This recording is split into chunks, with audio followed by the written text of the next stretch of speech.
Hi, I'm Mark of Flip and Go Agility, and this is Maisie. Earlier, Maisie and I were doing some testing using our accelerometer.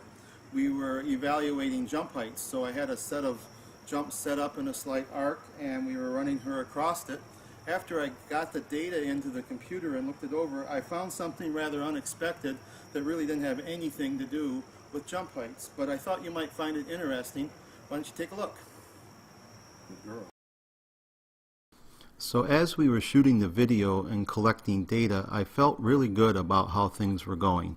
Maisie was jumping well at all jump heights, and even through the whole thing I believe she just knocked one bar, and I felt like we were making good progress.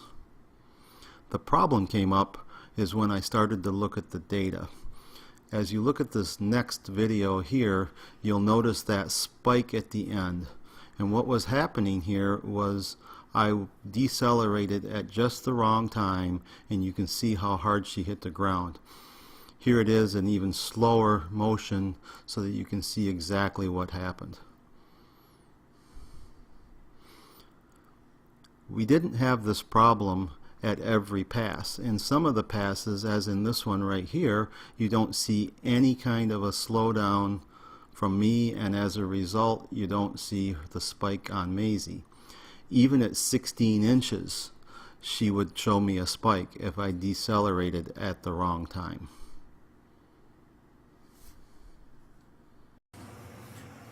So if you've been in the sport for the years like I have been, I'm sure you've been reminded many times to handle the line all the way through the finish line to avoid knocking the bar. And I've always thought of it in that terms. Who wants to NQ at the last obstacle?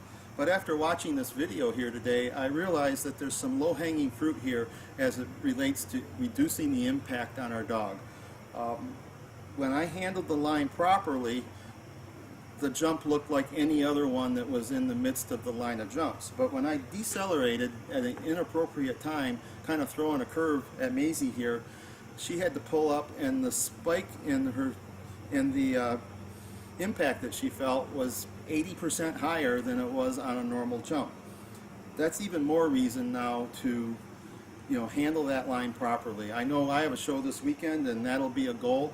Maisie, I'm sorry I didn't do it while we're practicing, but I will do better this weekend. See you soon.